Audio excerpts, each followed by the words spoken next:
Assalamualaikum warahmatullahi wabarakatuh. Halo anak-anak, selamat datang di channel YouTube Alfijar Biologi.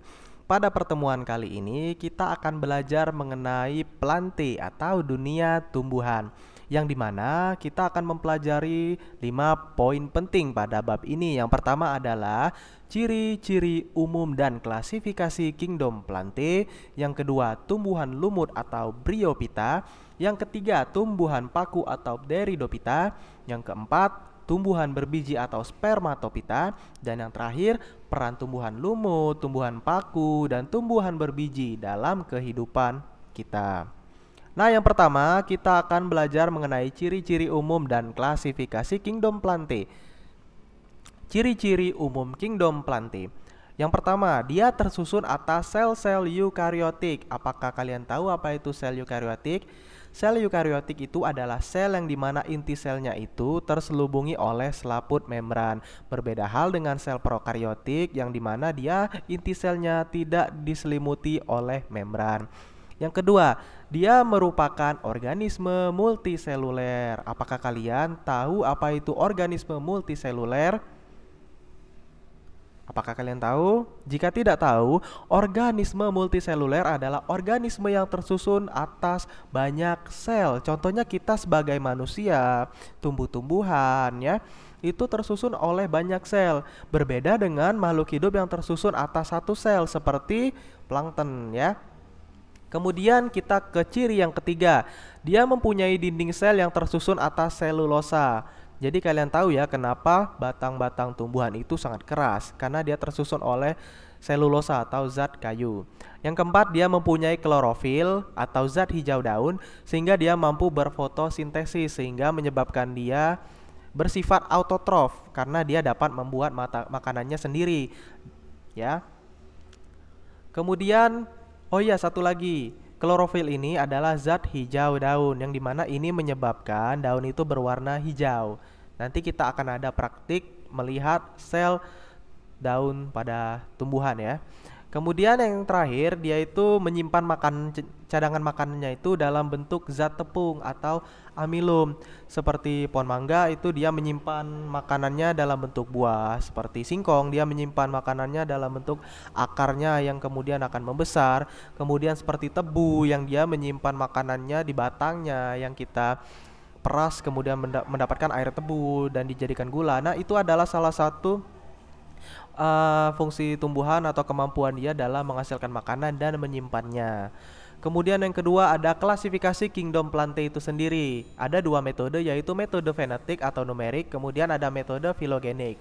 Untuk metode fenetik atau numerik itu sendiri adalah suatu metode yang menggunakan keseluruhan kesamaan di antara organisme untuk menentukan hubungan kekerabatan di antara organisme dan menyusun klasifikasi. Berbeda dengan metode filogenetik, yaitu metode yang membahas hubungan kekerabatan antara berbagai makhluk hidup melalui analisis molekuler dan morfologi. Ya, itu tadi untuk ciri-ciri umum dari plante. Kemudian sekarang kita akan membahas tentang tumbuhan lumut atau Bryophyta. Ya, jadi kita akan membahas dari ciri-cirinya, struktur tubuh, klasifikasi, serta cara dia bereproduksi atau memperbanyak keturunannya. Ciri-ciri tumbuhan lumut. Tumbuhan lumut ini sering kita jumpai di dalam kehidupan kita, bahkan di dekat rumah kita sendiri. Dia mempunyai karakteristik seperti dia berukuran sangat kecil tetapi dapat membentuk koloni yang menjangkau area luas.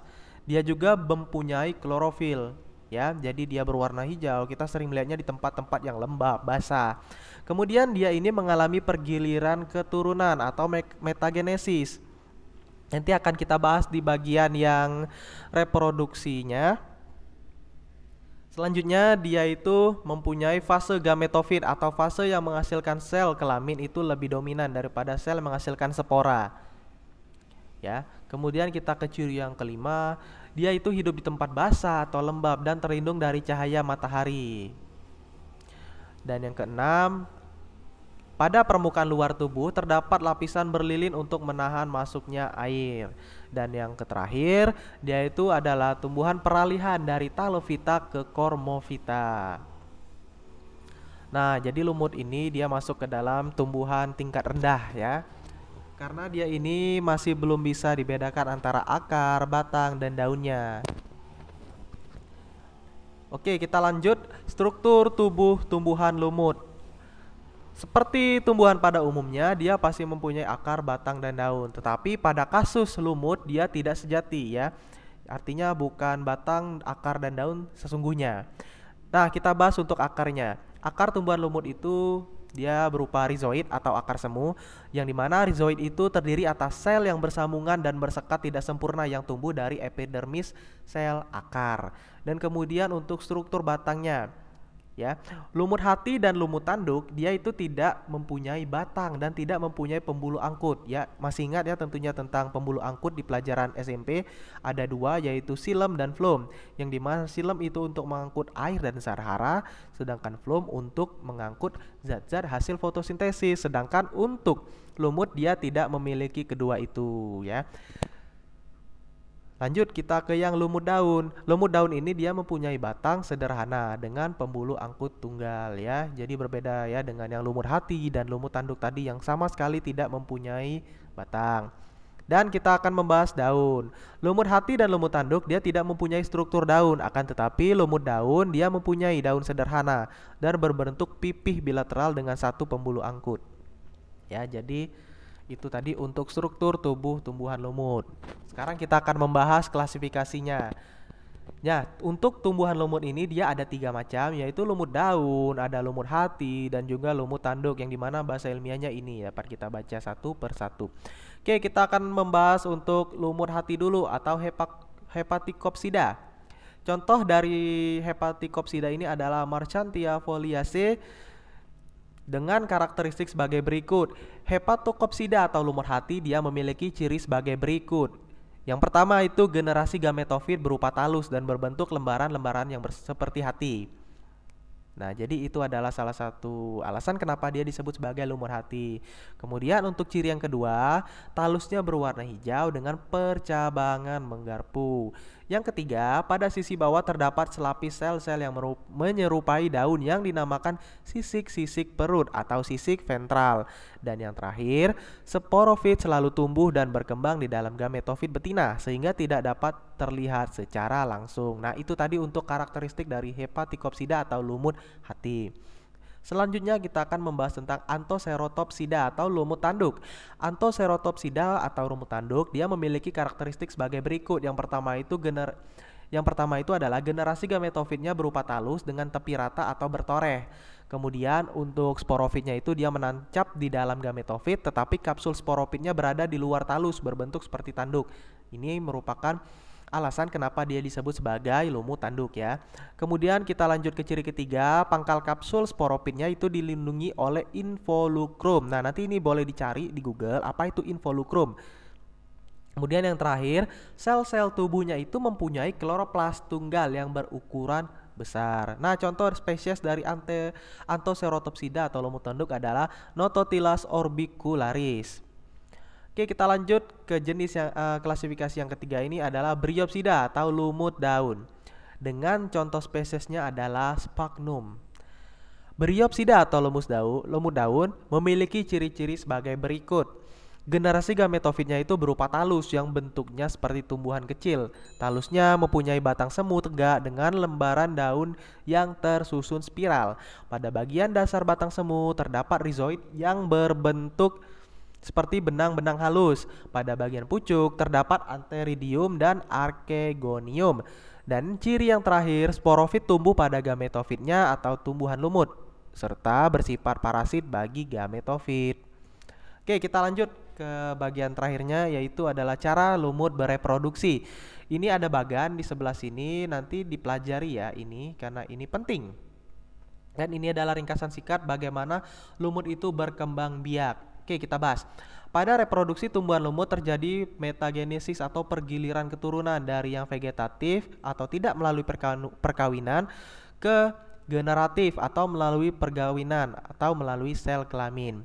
Kemudian reproduksi generatif itu dilakukan melalui perkawinan antara gamet jantan dan gamet betina. Di sini kita dapat melihat untuk gamet jantan itu adalah antheridium yang akan menghasilkan spermatozoid.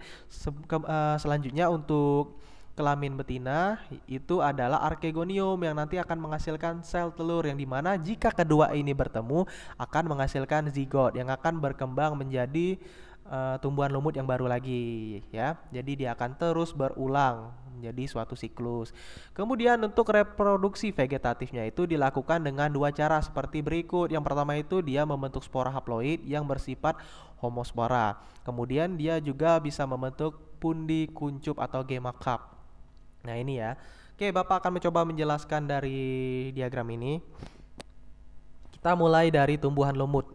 Nah, tumbuhan lumut atau gametofit ini adalah fase generatifnya yang dimana dia akan menghasilkan dua sel kelamin, yaitu antheridium yang akan menghasilkan spermatozoid, kemudian yang keduanya adalah archegonium yang akan menghasilkan sel telur. Jika kedua ini bertemu, dia akan membentuk zigot. Nah, zigot ini nantinya akan berkembang menjadi sporongium yang bersifat diploid. Kemudian sporongium ini akan menghasilkan sporangium yang nantinya akan menghasilkan spora.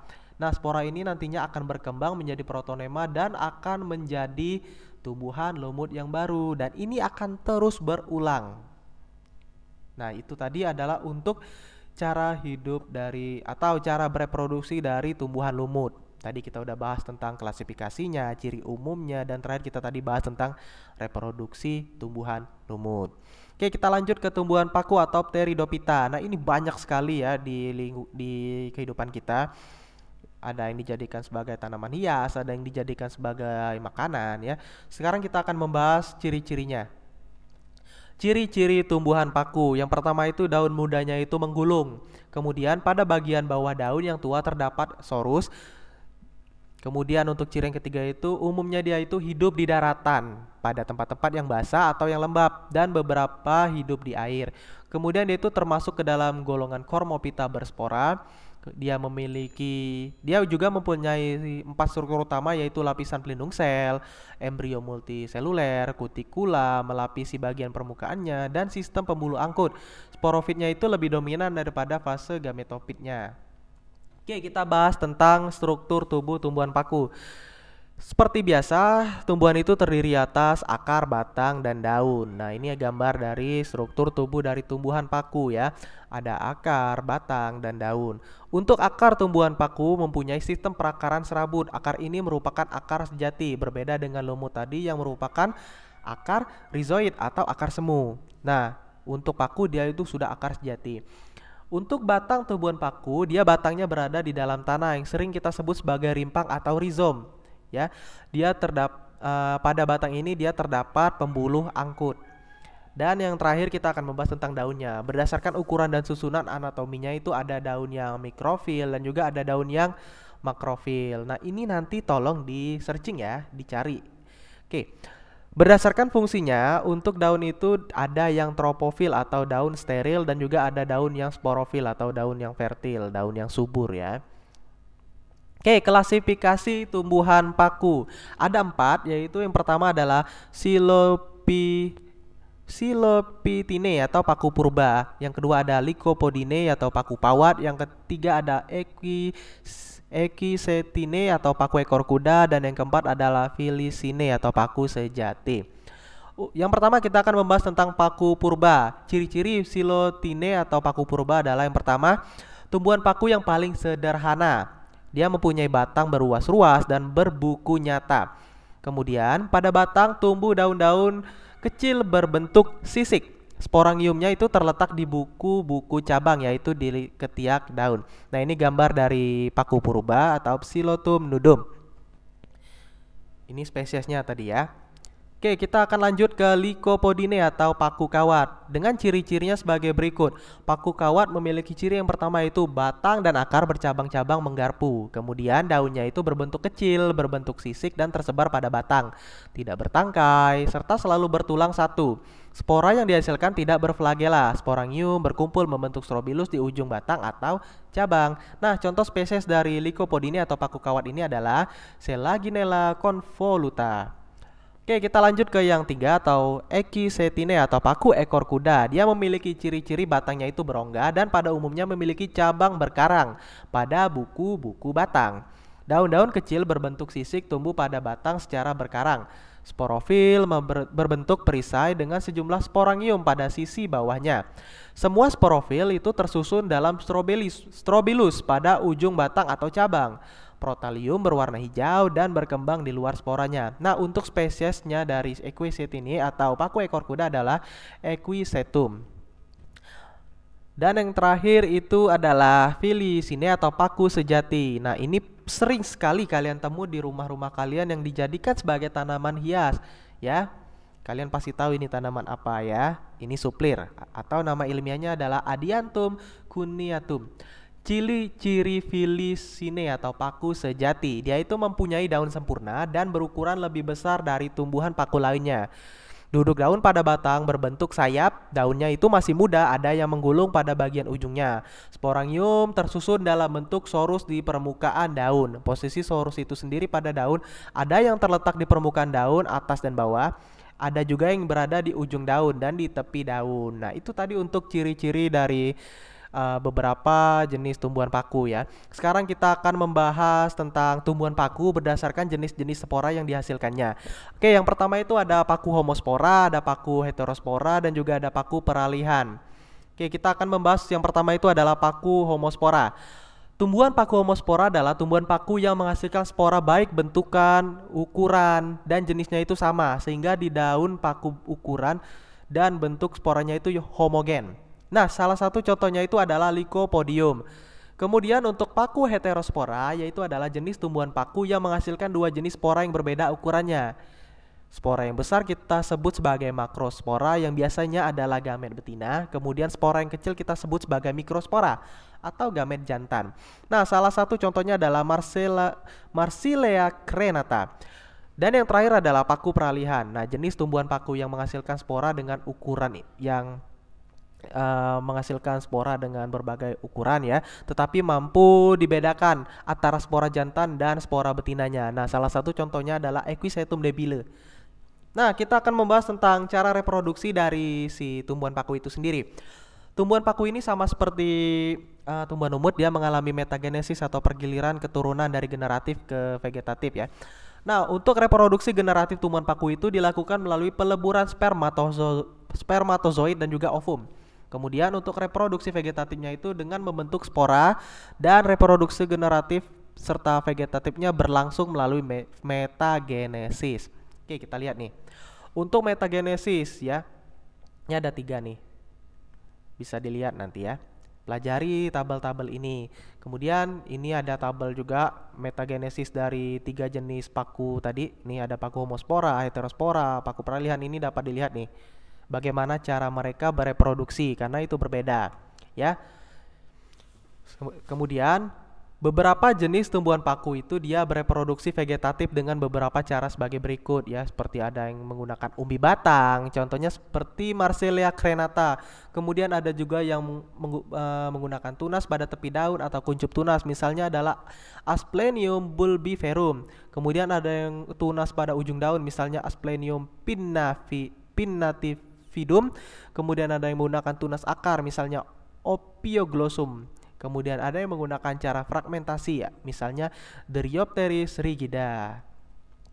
Oke, kita akan membahas tentang tumbuhan berbiji atau spermatofita. Ciri-ciri tumbuhan berbiji ini, dia menghasilkan biji sebagai alat perkembangbiakannya. Ini termasuk ke dalam golongan Cormopita berbiji. Dia mempunyai alat kelamin yang jelas dan menghasilkan embrio. Cara hidupnya itu fotoautotrop. Dia menyerap cahaya dan dijadikan sebagai sumber energi utamanya.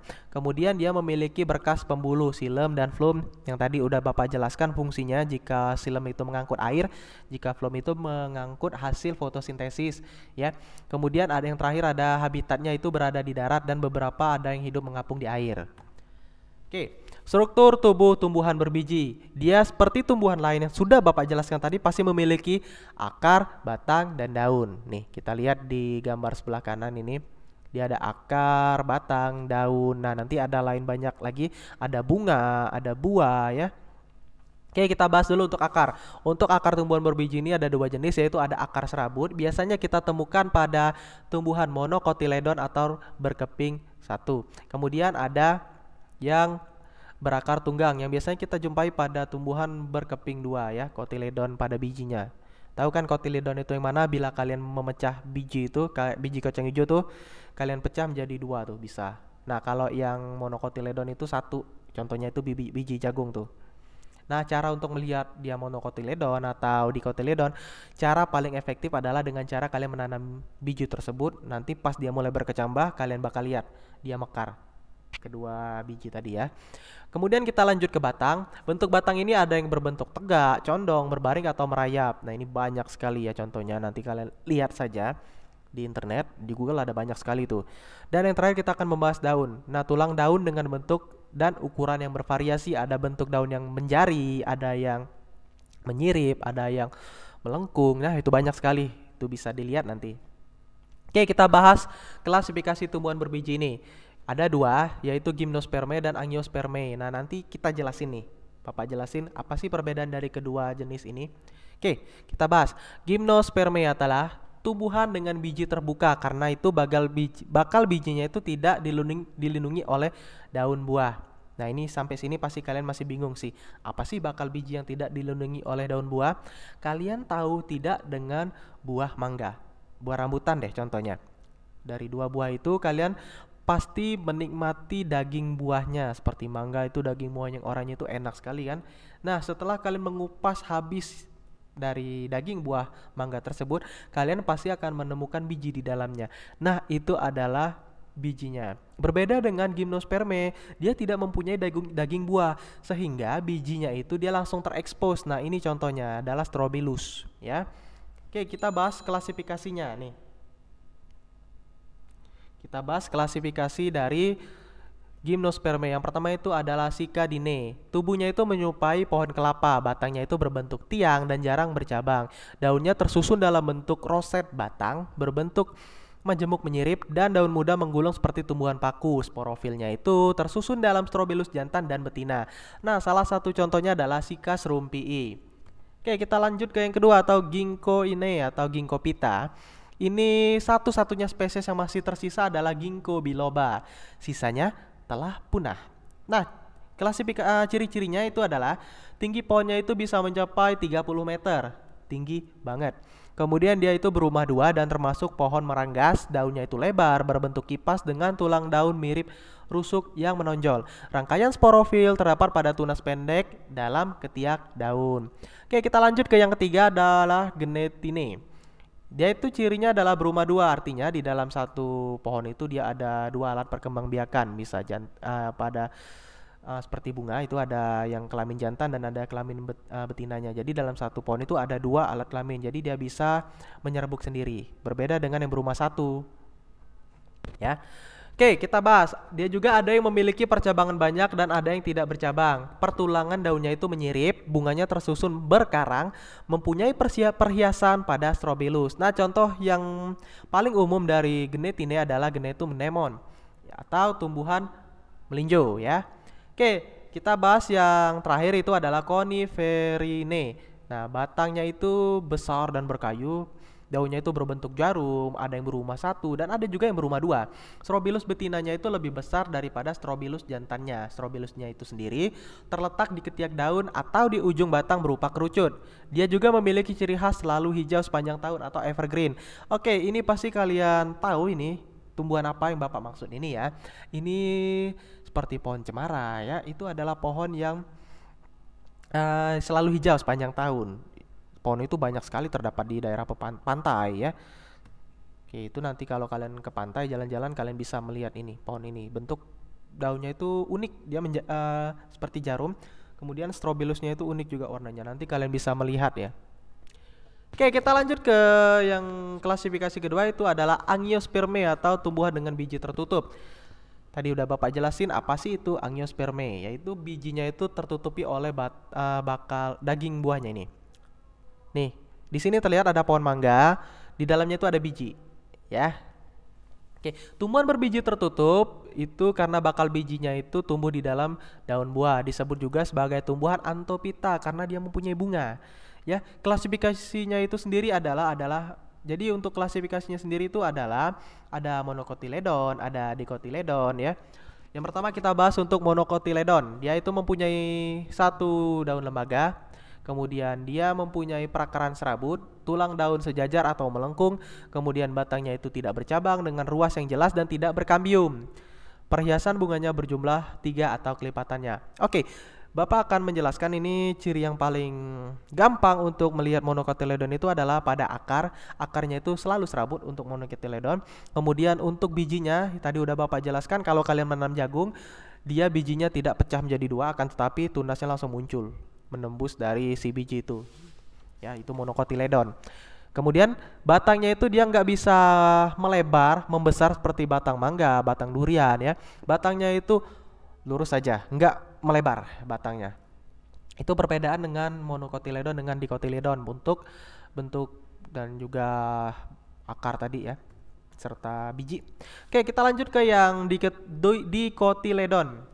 Dia ciri-cirinya itu mempunyai 2 daun lembaga, sistem perakarannya itu tunggang, tulang daunnya itu menyirip atau menjari, batang bercabang-cabang dengan ruas tidak jelas dan mempunyai kambium. Perhiasan bunganya itu berjumlah 2, 4, 5 atau kelipatannya. Nah, ini ada contoh dari tumbuhan-tumbuhannya, ada tumbuhan mangga, durian, sukun, terong, apel, dan alpukat. Ada banyak lagi nih. Oke, kita bahas tentang reproduksi tumbuhan berbiji, baik itu yang gimnosperme atau biji terbuka, baik yang angiosperme atau biji tertutup. Ini. Oke, kita bahas yang reproduksi gimnosperme atau tumbuhan berbiji terbuka. Tumbuhan gimnosperme menghasilkan heterospora atau mikrospora dan juga megaspora. Mikrospora berkembang menjadi mikrogametofit dan megaspora berkembang menjadi megagametofit. Oke, kita bahas. Pertama ada tumbuhan gimnosperme. Kita contohkan saja tumbuhan Netum nemon atau melinjo. Ada 2 buah strobilus. Yang pertama itu ada yang jantan dan juga ada yang betina. Strobilus jantan akan menghasilkan mikrosporangium, sedangkan untuk yang strobilus betina dia menghasilkan megasporangium. Kemudian ini akan berkembang menjadi sel induk mikrospora bagi yang mikrosporangium, sedangkan untuk yang megasporangium akan berkembang menjadi sel induk megaspora, yang nantinya akan berkembang menjadi mikrospora, gametofit jantan, serbuk sari, bulu serbuk sari, yang hingga akhirnya akan menghasilkan spermatozoid dari strobilus jantan, sedangkan untuk strobilus betina nantinya akan menghasilkan sel telur. Nah, sel telur dan juga spermatozoid ini dia bila bertemu akan menghasilkan zigot atau bakal tumbuhan baru yang nantinya akan berkembang menjadi embrio, yang embrio nanti akan berkembang menjadi biji. Biji ini bila dia jatuh ke tanah dan mengenai kondisi yang tepat, misalnya air yang cukup, pencahayaan yang cukup, tanahnya cukup baik, dia akan tumbuh menjadi tumbuhan gimnosperme muda, yang kemudian tumbuhan gimnosperme ini akan tumbuh terus dewasa dan akan mengulangi proses ini lagi. Sekarang kita akan membahas tentang tumbuhan angiosperme. Tumbuhan angiosperme berkembang biak secara generatif dan juga vegetatif ya. Untuk generatifnya dia berkembang menggunakan bunga, sedangkan vegetatif ini banyak cara, bisa menggunakan stek, bisa menggunakan cangkok ya. Oke, singkat saja Bapak jelaskan ini. Jadi dapat kalian lihat ini tabel-tabelnya, nanti bisa dibahas karena ini ada banyak sekali untuk mempersingkat waktu. Proses pembuahan yang terjadi pada angiosperme itu dikenal dengan pembuahan ganda. Nih, dapat dilihat nanti. Jadi nanti bisa dilihat di sini bagaimana sih pembentukan dari biji, bagaimana sih pembentukan dari daging buah ya. Bisa dilihat di situ. Oke, kita lanjut ke yang materi terakhirnya, itu adalah peran tumbuhan lumut, tumbuhan paku dan tumbuhan berbiji dalam kehidupan kita. Oke, pertama kita membahas peran tumbuhan lumut. Tumbuhan lumut itu dia berperan sebagai vegetasi perintis. Ya, dia itu mencegah erosi juga dan mampu menyerap air. Dia juga dapat digunakan sebagai pupuk organik, dapat juga mengobati gangguan fungsi hati, sebagai pengganti kapas, dan juga bisa dimanfaatkan sebagai bahan bakar, dan juga bisa juga digunakan untuk menggeburkan media tanam dalam pot. Tumbuhan lumut ini juga ya, itu adalah tumbuhan yang dimana dia tumbuhan perintis. Jadi bila suatu tempat itu awalnya tidak mempunyai vegetasi atau tumbuhan, nah lumut ini biasanya adalah tumbuhan yang pertama kali muncul di sana tumbuh. Dia gampang sekali tumbuh, asal cocok lingkungannya ya. Oke, yang kedua adalah tumbuhan paku. Dia itu dapat dimanfaatkan sebagai tanaman hias. Contohnya tadi adalah suplir ya. Kemudian dapat digunakan sebagai makanan ikan dan juga pengganti pupuk buatan, juga sebagai bahan sayuran. Contoh yang tumbuhan sayuran ini adalah pakis saji kalau tidak salah, itu adalah dari bagian tumbuhan paku juga. Dia juga itu sebagai pelindung tanaman persemaian ya. Kemudian dia juga alat pembersih pisau, sendok dan garpu, ini bisa kalian cari ini ya. Untuk ini, bagaimana sih memanfaatkan paku sebagai alat pembersih tadi, bisa dicari ya. Kemudian dia juga dapat digunakan sebagai obat-obatan. Nah, nanti dicari juga bisa. Oke, kita langsung membahas peran tumbuhan berbijinya. Pertama, kita membahas peran gimnosperme, yaitu sebagai bahan baku cat dan juga pernis, juga dapat sebagai bahan baku kertas dan juga batang korek api, sebagai tanaman hias, sebagai bahan obat-obatan, sebagai sumber makanan. Contohnya tadi melinjo, jadi emping kan, emping melinjo.